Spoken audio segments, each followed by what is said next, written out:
I'm a strong believer that artists should speak about the times that they're living in. And obviously at the moment we're living in unprecedented times. There's a war on nature, there's a huge loss of biodiversity. And I really think it's important that we talk about it, and art is a great way to make people feel differently about places.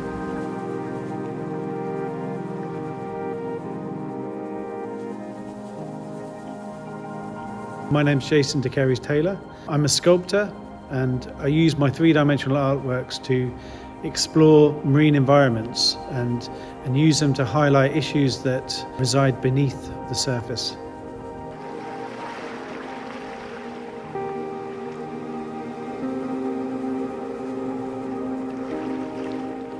My work has taken me across the globe to many different oceans, seas and bodies of water.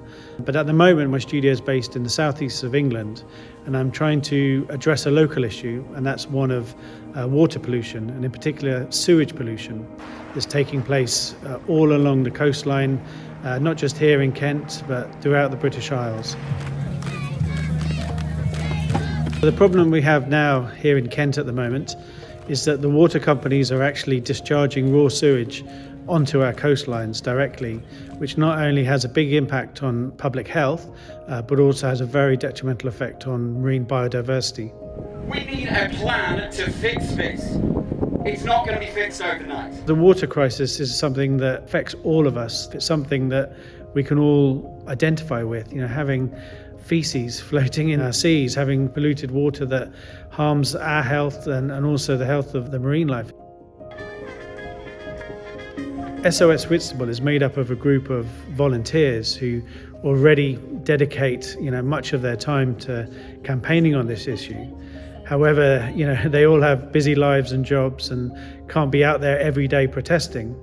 So I wanted to take this opportunity to not only create this permanent presence out on the coastline talking about this issue 24 hours a day, but I also wanted it to celebrate these people who had dedicated so much time and effort into a cause they were very passionate about. At present, 0% of our rivers that feed our coastlines are actually deemed clean water, which is a scandalous statistic. But we're living in a moment of a continual perma-crisis. There's so many demonstrations, protests for a whole range of really important reasons. So it's really hard to get the message about the water quality and the pollution that's being inflicted on our coastlines out there.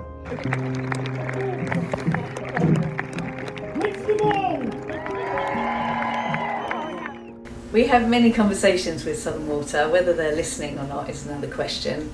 They say the right things, but we get to see any action from them, so we have to wait and see. Actions mean more than words. In sourcing models for these sculptures, I wanted to use people that had an intrinsic connection to the sea surrounding them. There's Rose, who is a local resident and also a cold water swimmer who braves the seas at all different times of the year. There's a model called Robin who stands in Wellington boots and jeans and a hoodie. He's actually an SOS protester and was one of the first people we cast in the process.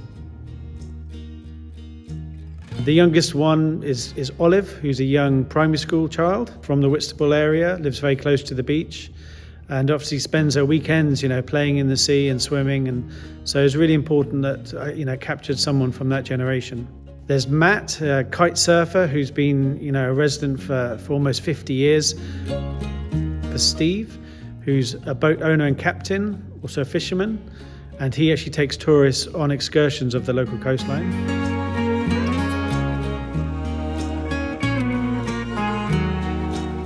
There have been some incredible moments in history that have been down to change happening through the connection of art and activism. So very, very excited to have the opportunity to be working with Jason and utilising his incredible sculptures. There are many challenges when making a sculpture like this. Firstly, we have to engineer the works for storm surges and make the foundations for the soft sediment that's in the area.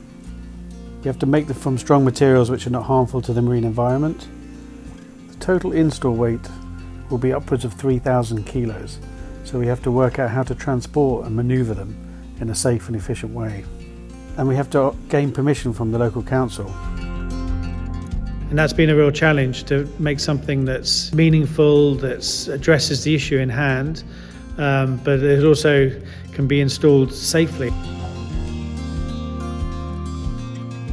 It's going to be interesting when these sculptures are actually publicly unveiled. It's certainly making inroads into the wider public debate about it. Now we're at the point where people are really demanding systemic change. So I'm quite excited to see it attain its goals.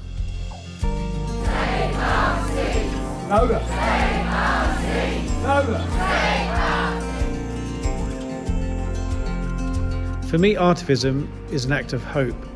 It's a way to visually communicate complex messages in a way which inspires people to take action.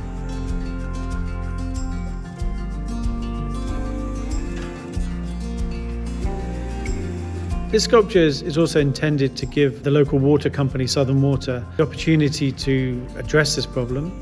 So although it's called a permanent protest, it's really there in place until Southern Water cleans up its act, and then we will remove the sculpture. So we want to leave the door open for improvement.